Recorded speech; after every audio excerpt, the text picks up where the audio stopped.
podcast here to give you the latest scoop in sports for the great city of Detroit and the great state of Michigan. This week, we talk about the Big Ten preseason football poll that came out this week, along with our review of EA's College Football 25 a week in. Would the Pistons have won more championships if they had drafted Carmelo Anthony? And, of course, the weekly Tigers update. Live from, like Eddie said beforehand, on location of vacation. I am Bill, one of three hosts, along with the D&E of the BDE, Dean and Eddie. Fellas, I may be out here, but it's good to see you. How's life down there? Oh, yeah. Down there. Did you go north? Did you go further north? I went further north. Yeah. Did you really? Are you in Canada right now? We're getting there. We're pretty close. Where are you? In Houghton Lake. Oh, okay. We'll be gone by the time people see this. So, Houghton. Well, you might be. I don't know. It's not that much further north than Dean. That's kind of far. You mean in Grand Rapids? Yeah. I mean, north. I mean, it's northeast. Yeah, a couple hours, give or take. Huh? Well, yeah, a lot of that travel is east. Yeah. I suppose. It's about 2 hours, yeah. Yeah. From where Dean is. Hour and 40 minutes from my house. So it's by a lake. Speaking of which, before we get into this, not impressed with Houghton Lake, by the way. Somebody bust through his door. I have had a lot of good times on Higgins, which is pretty close-ish. Right? Yeah. So south, you don't like to travel south, but I mean, like Kate and I were talking about this. Like the one thing that's missing, it's like missing a downtown area. It's what? Essentially, it's missing like a downtownish area. Like to go down. It's just kind of spread out. You know what I mean? There's not really a lot of. You should go to Spider Lake next year. Spider Lake? It's up by Traverse City. So even more north. Hello. We did go mini golfing, by the way, and we went to this course, and some of the hole locations on that was stupid. Like it was in the middle of a hill. Like, I mean, we just ended up with 5. Like, it was a 3-tiered green, but the hole was like kind of in the middle of the second tier. Like, I drove my first shot into the parking lot. trying to play it back to the 3-tiered green is not easy. They said use putters, but I putt with my driver. So I always have tees in my pocket. So. Yeah, just teeing them up out there, just in case. Just in case I need these. Sir, you don't need a divot tool. It's all. No, I got it. So how you guys doing? Doing good? Yeah, doing good. Doing good. Yeah, Nice. doing good. Nice. So let's get into this week's episode. We have the Big Ten preseason poll that came out this week. Real quick, I can go over. Give me a second here. I'll pull it up. I'll have to edit this out. Where did you go? Where'd you go? Okay. We'll just start from. Well, this week the Big Ten preseason poll came out today, and as it goes down, we have Ohio State at number 1. They had 21 first place votes. Oregon had 2, they're number 2 with 6 first place votes. Then Penn State, Michigan, Iowa, USC, Wisconsin, Nebraska, Rutgers, Washington at number 10, Maryland, Minnesota, Illinois, Northwestern, UCLA, Michigan State, Indiana, Purdue to round out the 18 teams that are in the Big Ten. Any surprises, Dean, as we get a glimpse of what the fake news released today or this week? Honestly, I don't really. You guys know me. I more just keep up with Michigan State and Michigan more than anything else. So I don't really know. But when it comes to like, I don't know, I feel like Rutgers being up there's, I don't know. I mean, they always seem like they're more of a lower team. I don't know if that's true or not coming up. I know they have a pretty solid run game. But I mean, other than that, honestly, it seems somewhat fair in a general sense. You don't know what you're getting when it comes to like Michigan and Michigan State. You don't know what you're getting with either one of those teams. Michigan State, I mean, I feel like they are low, but they're coming off a bad season and you just don't know what you're going to get out of them going into this next year, which we kind of touched on last week. And then same with Michigan. It's just with all the turnover, there's still a top 5 team in the Big Ten. I mean, they're probably ranked a little low, but overall, I mean, I don't really see a ton of issues with it. Maybe Washington's up there a little bit high just because once again, it's just all the turnover. They lost their head coach and their quarterback and they're running their wide receiver. You know what I mean? So they might be up there a little high. Their offensive line, everything. You know what I mean? So they might be up there a little high, but overall, I mean, for a preseason poll, I don't see a ton of issues with it. Tell you what, man, all I have are issues. The whole thing pisses me off.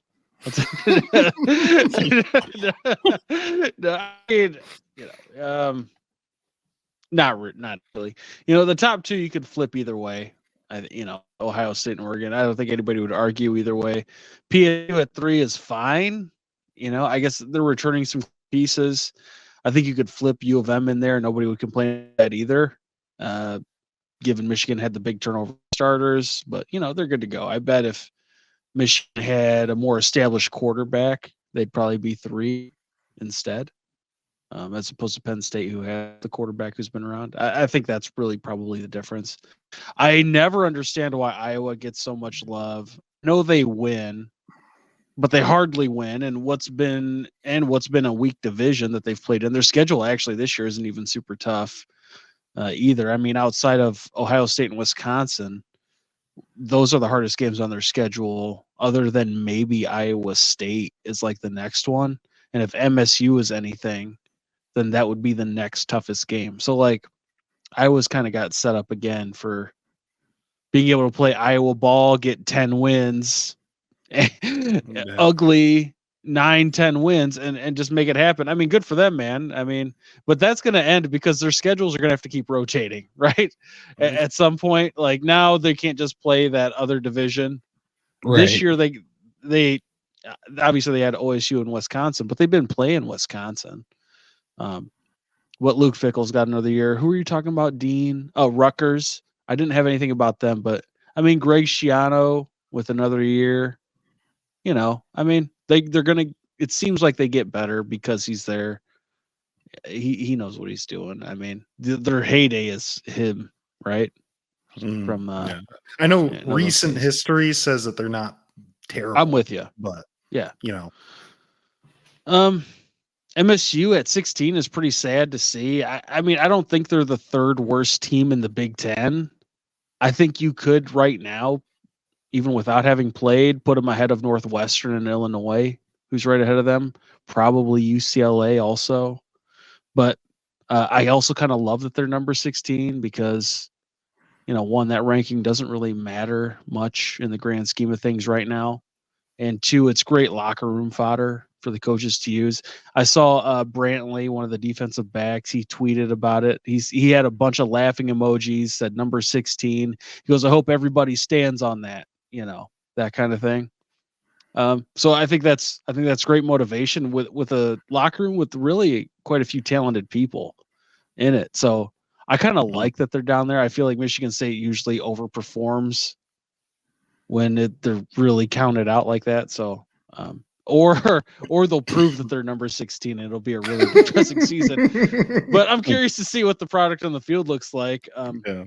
It just feels like enough talent's there to make a little noise, not make a run at a playoff or anything silly, for a team that just won 4 games, but at least enough to make other teams think twice, before they got to take the field against them. So as far as Michigan goes, they could have been 3.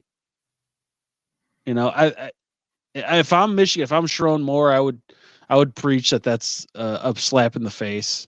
We're the national champs. Why not, right? I mean, come out there and just really let on. I mean, I get it.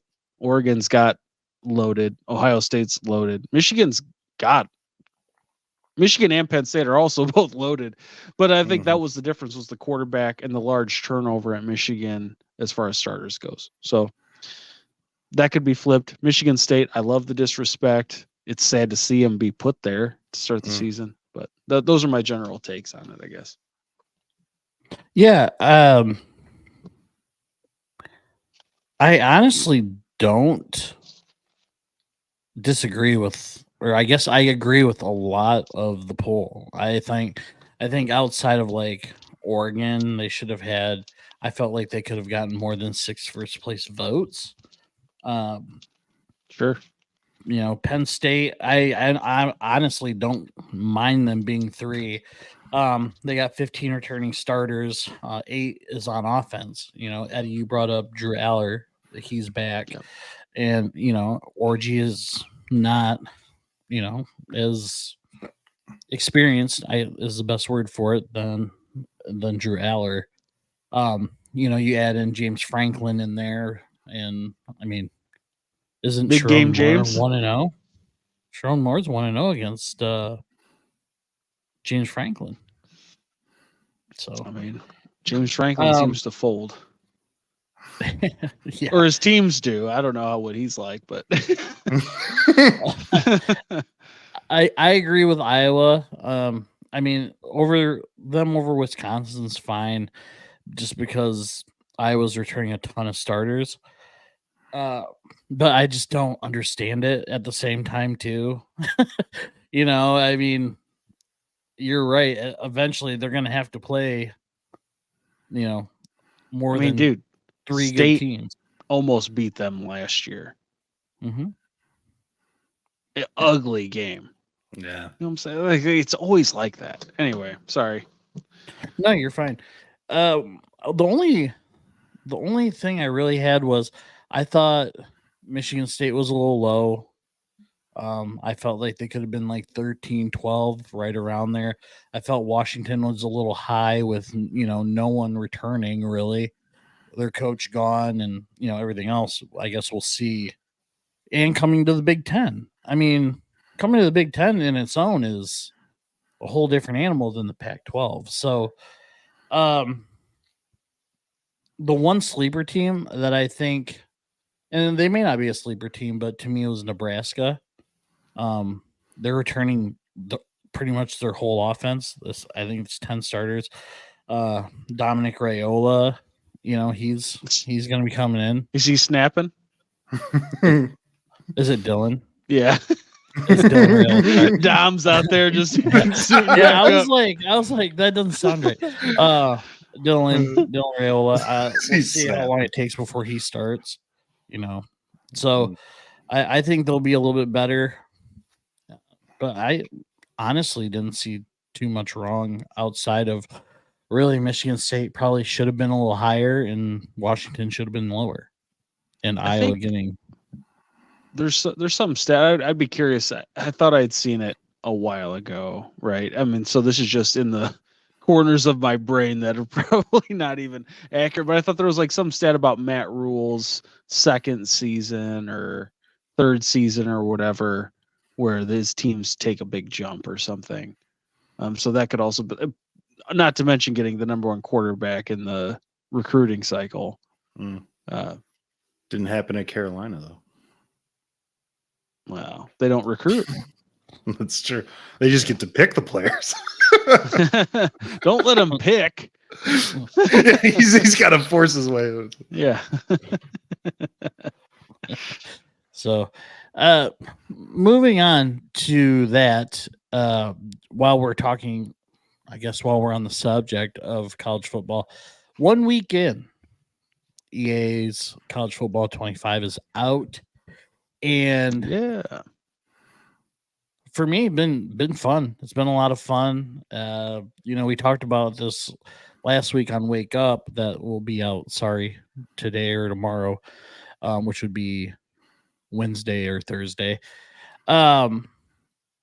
About my losers of the week and the people that were complaining and how they should just enjoy the game. And I'm still on that. I mean, there's obvious things that I think it needs to be worked on, but overall, my review of it is I enjoy it. I enjoy pretty much all the game modes. Road to Glory for me, if you haven't played it yet and you don't want to hear about it, just skip forward. Road to Glory for me is a little. I'm not happy with it. I'm a senior at UAB. I transferred from Central, and from Central to UAB. Yeah, what the you piece of trash. I had to go where someone needed me, and and I hate how they take. Like, I'll get down to like the 5-yard line, and then they'll take me out of the game. So I have like 1,300 yards. I'm a halfback. I have like 1,300 yards rushing and 4 touchdowns. It's like, are you an elusive back? Yeah, that's probably why they put the power. I'm actually I'm in the middle of a Central halfback road to glory right now. I'm the junior. As a sophomore, I was first team All-American, and I had to earn the spot back again as a junior, obviously. Yeah, that's so dumb. I mean, he was a blue chipper. Yeah. Well, I was the underdog guy, worked way up. That is the annoying part of it, but stay in there. I don't know, man. Yeah, I was power back. That's the only reason I even brought that up, because Dean had asked if you were an elusive. I went power back, and then I've kind of used points more towards the elusive and speed section of it or whatever. You've cracked the code. That's usually what I do. Yeah. So I think your guys' thoughts. Yeah, I've enjoyed it quite a bit. We had talked about it just before this, but the college football playoff thing where you're playing people online. I just want people to not pick Oregon every time. That's, I think that's right now my biggest complaint is just all that's running through my head is people constantly picking Oregon when I'm picking Michigan State, which I know is probably a mistake in its own. But how dare you? You get no pressure. There's no pressure on the D line, man. There's none. You just wait till they update the rosters mid-season. Yeah. After that preseason poll came out, after they take on Florida Atlantic, they're gonna be so sweet. Get 2 sacks against FAU. It's 99 overalls. Things are changing. Yeah. All of them. Other than that, I mean, there are some broken plays. The AI is a little bit broken at times where I was even watching clips on this earlier where people just like, the guy was just like, well, this is going to be a play that the computer just burns me on. And then literally they just throw a touchdown to just some random wide open wide receiver, just like getting sacked and just like lobbing it up. And it's just like, and then, their wide receiver comes down and they run it in for a touchdown. But I mean, that's not an impossible play to happen, but when it happens as often as it does, but that's stuff like with new football games that they tend to weasel their ways out of it. I know with Madden last year, they did a lot of updates for stuff like that because it was becoming too much. You know what I mean? Like people were starting to be like, I don't want to play this if I'm just going to get screwed on All American or, you know what I mean? Or All Pro or whatever. It's like, I'm not even on the hardest level. And it seems like I am. So, overall though, I've really enjoyed the first week. So it's been pretty good. Mm-hmm. I mean, I agree with you, man. It's been the most fun I've had playing a football game in a long time. I mean, I enjoy doing Madden and all that, but maybe it was the nostalgia or the, now that it was coming back, I think college football is just more personal for fans generally, but for more people, I don't know. But I've really liked it. The one issue that's kind of pissed me off is when I'm playing Dynasty mode and I'm on defense. Typically, I play as like a D end or interior D lineman. And playing that way usually opens up one of the other D linemen to win like a one-on-one. And then when they have that lane to the QB, I try to like switch to that D lineman. But when I switch, that player, like it moves to like a cornerback playing in like a deep zone in like the deep third of the field. And I'm like, what the hell's going on? The player switching during a play, especially, well, obviously, pretty much only on defense because I don't switch players typically unless I'm trying to catch a ball as a receiver on offense. But they switch it to the receiver. That just gets me. Like I'm like, okay, I'm switching to this guy. He's like 2 yards away from the QB. And then it changes to some dude way out of the play, and then you're like, oh no, now I'm moving this corner like out of. You're like diving with the corner, like going for a tackle out in the middle of nowhere. That has really gotten to me a few times. It's a weird glitch too because it's always been closest to the ball. So it's like I don't know why that happens. You know, like why wasn't that installed? with the game like every other football. I know. So frustrating. Yeah, that is because every time and it like I don't get used to it. So every time I switch over and I'm like, where am I? Right. Exactly. I'll look at my cornerbacks 15 yards up, just I'm coming. In the heat of the moment of the play, too, you're not thinking that you're going to get switched to the safety. No, not at all. About to sack the quarterback. Yeah, no, exactly. I mean, especially for, well, I would say anybody. I was going to say, especially for guys our age, because we had played so many times over so many years, and that's just how it works out. Like it just switches to the guy that's close to the ball. Yeah. And this is not like that. No. And I'm like, what? Do I have to like?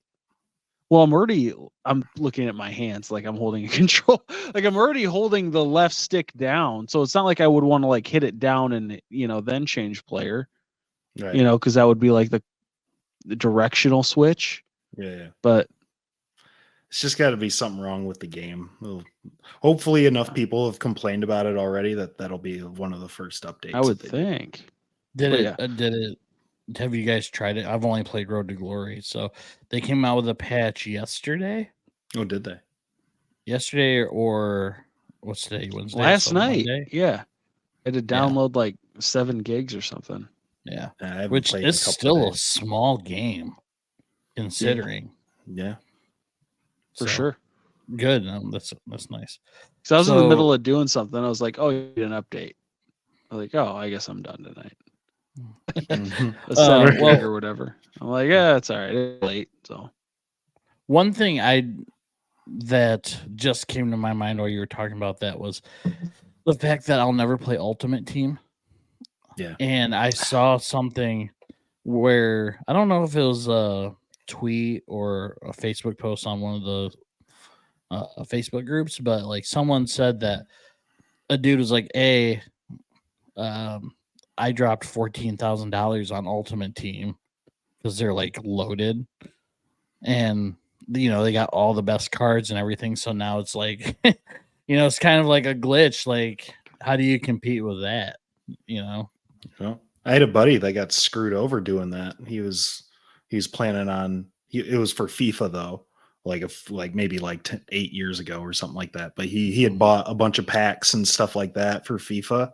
But he was playing on PC, and then he something happened with Stream, which is what you use for PC gaming, and for most, not all, but most. Steam.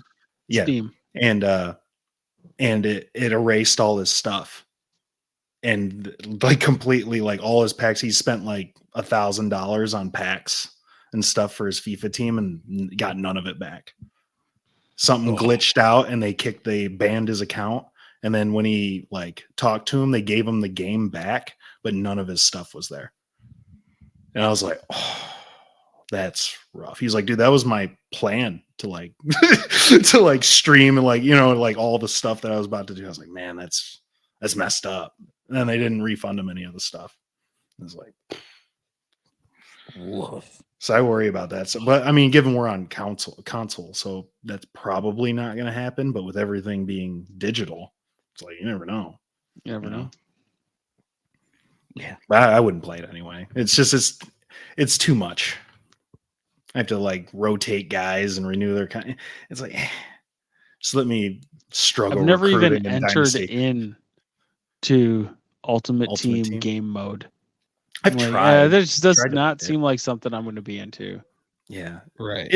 it can be. I imagine it being okay if you really got into Well, it, it's but it's like you Popular have to. enough. Yeah, I mean that's what drives the football games essentially nowadays, especially Madden. You know, most people just buy it just to do that, which is Really? a lot of people do. Yeah, Oh, okay. It's I wild. mean, that's cool. it is what it is. I'd rather just, instead of buying them, let me draft them. Right. Yeah. Well, you can earn them, but you have to play the games with your crappy players that they give you to start.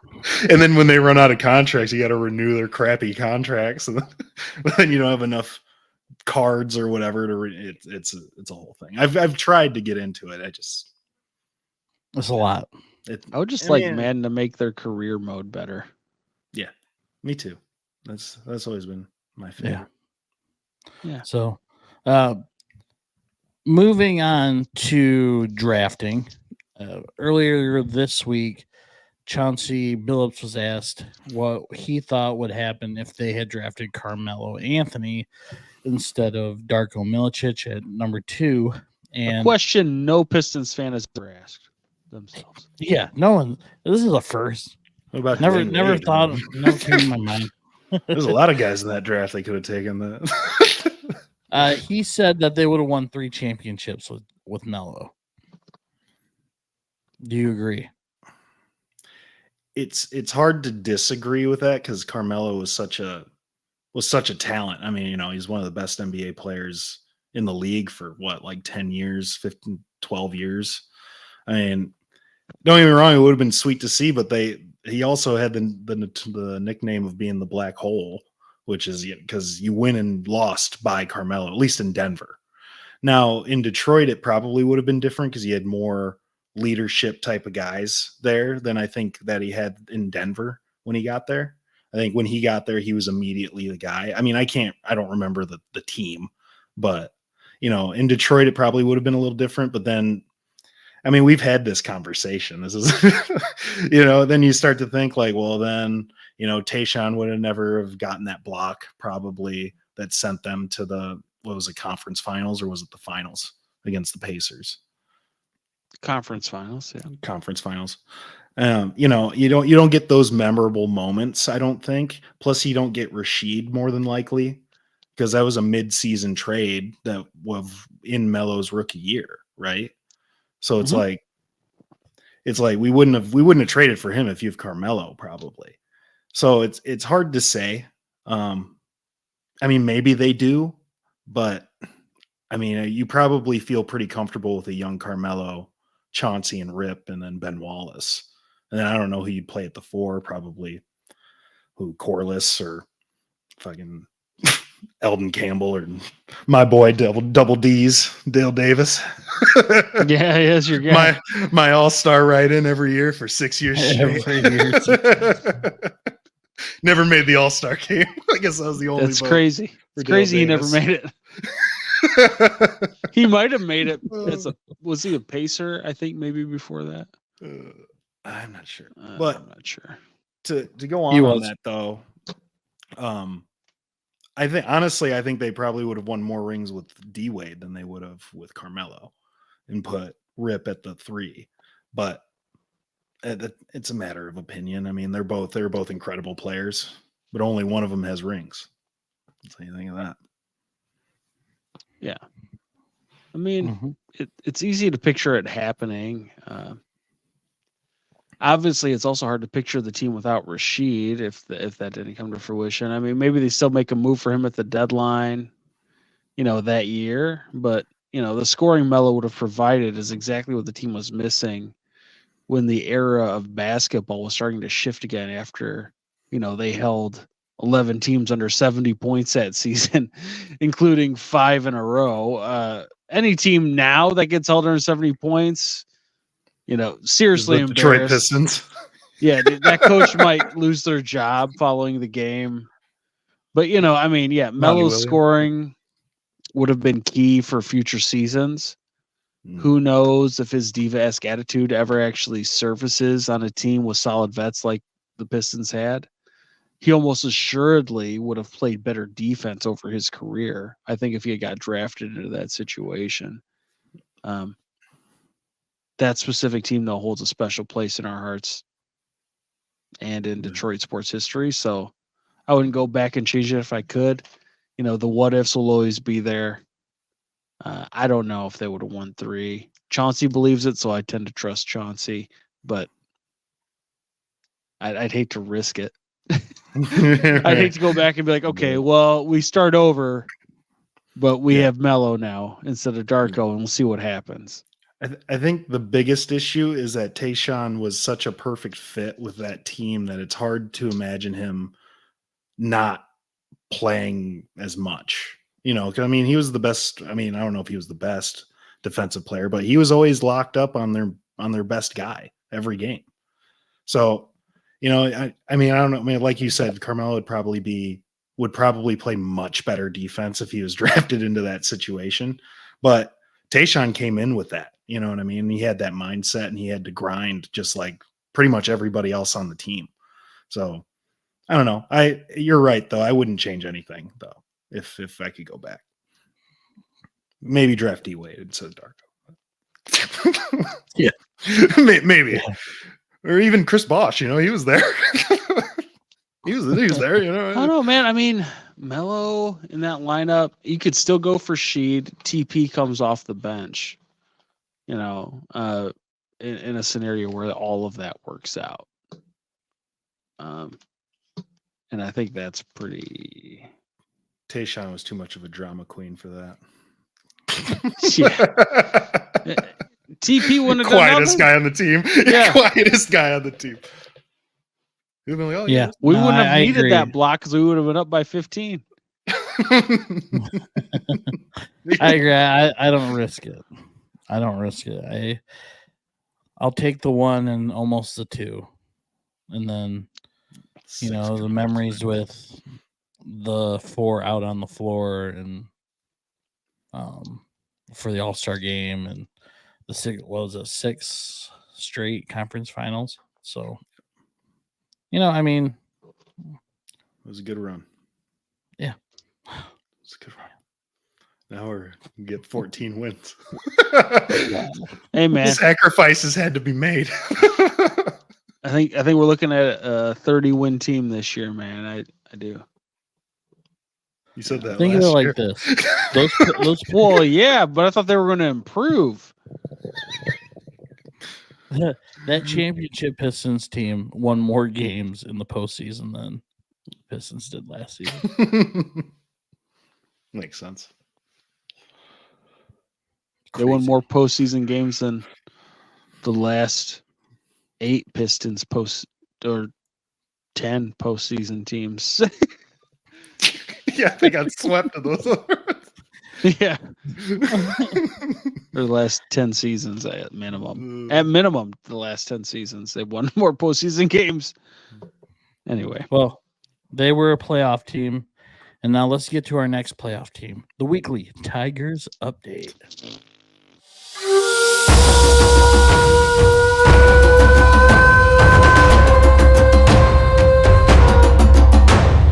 The weekly Tigers update is brought to you by Adobo Boy, who is the official sponsor of the BDE Sports Talk podcast. As you know, Dean, Eddie, and myself, we are proud Filipino Americans, and we love a delicious Filipino meal. And Adobo Boy delivers just that with their amazing food and vibes that are unmatched in the food industry. Not only do they have delicious food, they also go against the grain of a traditional restaurant and tinker with their menu to bring you an amazing variety of Filipino cuisine. Their menu rotates weekly, so there's always a reason to come back to try more authentic Filipino food. One dish you can always count on is that wonderful Red's pork adobo bowl. Bowl. Dean, give us the skinny on that tasty little number. I was going to toss in a stars and bars, but well, it sounds like you have an issue the way you keep just saying that. Maybe. It's tender pork, braised in soy sauce and vinegar, on a bed of rice with Jackie's achara or papaya salad, cucumber and a fried egg on top. You should buy 2, mix one up like those guys over there, or eat it separately as Ace recommends. It's delicious. It's definitely worth going and checking it out. I completely agree. Mm. So if you're into trying new and different foods or would just like some amazing adobo and vibes, stop in and say hi to owners Ace, Jackie, and Red, who are amazing people who genuinely care about your experience there. Eddie, tell the people what they get if they listen to us right now. Listening to us right now? Well, they get a great show so far. I mean, clearly, but what they're getting after this, if they go to the Adobo Boy, they're going to get great vibes as soon as they walk in, of course, Vervise, however you want to say it. Vibes or Vice. You're going to feel them as soon as you walk in there. You're going to get the smells. It's going to be great. You're going to go up there. You're going to order the food, the amazing food. It's going to be so good. It'll knock your socks off. And on top of that, after your socks are knocked, if you just say BD Sports Talk Podcast at the register, they're going to give you 5% off. 5% off. 5% off just by saying BD Sports Talk Podcast at the register. You get amazing vibes, amazing food, all that 5% off just by saying BD Sports Talk Podcast. Really, it doesn't get much better than that. No, it does not get better than that. 5% off if you just say that word. I guess it's words. BD Sports Talk Podcast. So if you want that 5% off, you want that delicious adobo, you want those amazing vibes, Adobo Boy is open Tuesday through Friday, 11:30 a.m. to 2 p.m. for lunch and 5 to 7:30 for dinner. Saturday, same schedule, except that dinner is open until 8:30 p.m. But get there before that because they will probably run out. It is so good. Adobo Boy is located at 3740 28th Street Southeast, Kentwood, Michigan, inside the amazing Myanmar restaurant. Amazing Myanmar, brunch and rice. 2 restaurants on the sides. Adobo Boy right smack dab in the middle. So get there, get fed, get happy. It is always better at Adobo Boy. Weekly Tigers update, fellas. After the break, they are 4-2, and they are on a warpath to the playoffs. As of Wednesday, I believe they are 11 back. 11 back. What's are you? Do you usually have a computer? I know you're on vacation. I wonder what the score is right now. They're 1-1. I saw they were down 2-1. Yeah, well, you thought wrong, Dean.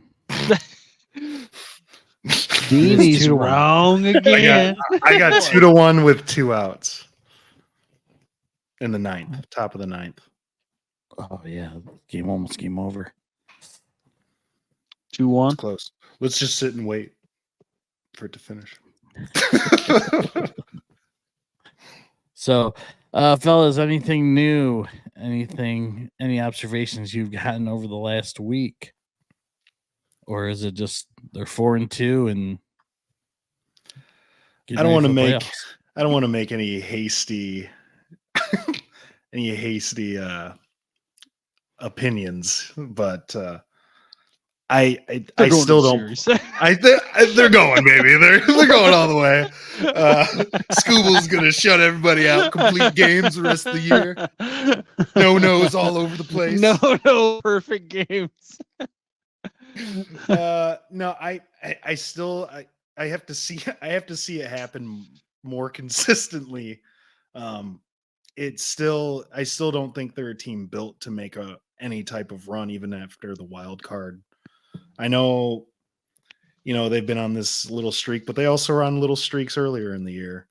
And I mean, it all depends on getting hot at the right time, but like they have to get pretty hot to really make a real run at it. So I'm just gonna say no.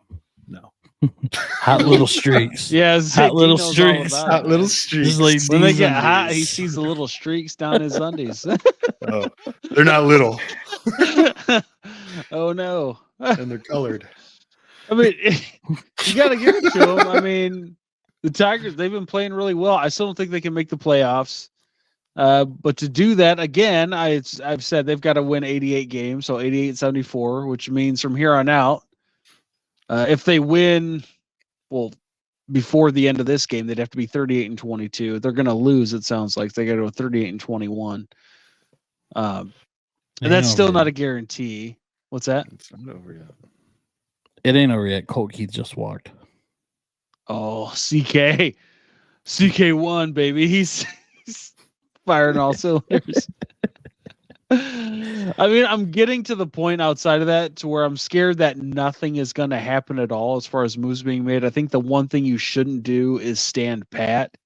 I mean, Al Avila did that during the team that I mentioned before in I think 21 that had Candelario, Scope, Badu, Grossman, etc. And it obviously didn't work out for us moving forward. At minimum, you trade Flaherty. At minimum, you acquire another hitter. At minimum, you either acquire or trade Flaherty, or at minimum, you acquire a shortstop, a catcher / DH, a first baseman / DH. It's one or the other, and the time has come to pull the trigger. I mean, don't just let us fall into doing nothing at what I think is a super critical junction in the team's present and future. If it's about making money, then you need to make big moves. If they want to get back to the early 2010s when over 3 million people used to walk through the gates of Comerica Park, then they have to do something. Last year's attendance was 1.5 million people total, up from 1.1 the previous year. I mean, you think, dude, that's half. And I'm sure that scares Chris Ilitch. You know, I'm sure that's why he's very tight. But winning puts people through the door. Winning puts people in, dude. You talk about double. From like 2013 was like over 3 million people attended Comerica Park that season. Last year was about 1.5. So you're half. And it's like, if it's about making money, which most business people are, I mean, I get it, then put a winning team out there. They play, 81 home games? 81 or 82. Yeah, I don't know. It probably depends on how it goes. Yeah. Right. Anywhere from 79 to 82, I'd guess. You said 1.5 million? It was about 1.5. I think maybe, I'm trying to remember the number I saw. It was like 1,543, so like, man, that's an average of 18,000 people. Yeah, we're not in the top rungs, compared to what it was. And you saw the number just slowly go down as I was looking over the course of the years. They had 2 million, like 2016, a little somewhere in that range. So it was like, and obviously it's going to keep going down because you're not producing a team that's worthy of seeing on a regular basis. Yeah, dude, you're going to put a team that's going into the season as a playoff team, or could be. Yeah, 3 million people are going to come in that year. They're going to go see it. They're going to spend the money. They're going to sit in your new, what is it? What was it? Home plate club. They're going to buy already. Those people in there. They're going to buy the pizzas. Oh yeah. The people in the upper box in the pavilion, they're going to buy the hot dogs. Yes, we are. Yeah. We're going to buy your drinks, dude. Oh yeah. But we're not going. I'm going to watch a team that's going to win 60 games. That's more than what I thought they'd win. For context, 1.5 million through 81 games was 18,518 per game. So that's half of what Comerica is. I think Comerica is 39, 40, something like that. Yeah. The year that they had 3 million, that's an average of 37 people a game. You'd have to add a few more games in, but it would still be about that. And honestly, the 18,000 is more than what I thought would be there on a regular basis. I mean, that's Probably what counting. I Illich is mean, thinking too. He's really, man, that's more than what I thought would actually show up. I mean, they're essentially like a lake town right now. I mean, you're only going to count on people to be there for weekend games, summer games, but April, I mean, you're going to get what, 2,000 people there? Right. And most of the people show up for the big games, you know, like against the Dodgers or the Yankees. Sure. That's where Right. you get your sellout crowds, and it's not for Detroit. That's where, you know what I mean? It's mostly Right. Yankee fans and all that stuff. So, well, fellas, they lost. They lost. So that puts them at 50-53, 12 back after tonight. They have We gotta go Is it two 38-21 the rest of the year. 2 more with Cleveland, then the weekend with the Twins, and back against Cleveland Monday, Tuesday. So big games. I mean, essentially, you know, I mean, with Eddie's record, every game is really a big game at this point. If you want to make the playoffs. If you want to make the playoffs. So I'm not sure the upper management cares that much about making the playoffs this year. Certainly don't Right. care as much as we do. Certainly don't care as much as the players. Anyway. well, here's hoping. All right. So, okay. Well, that will do it for this week's episode.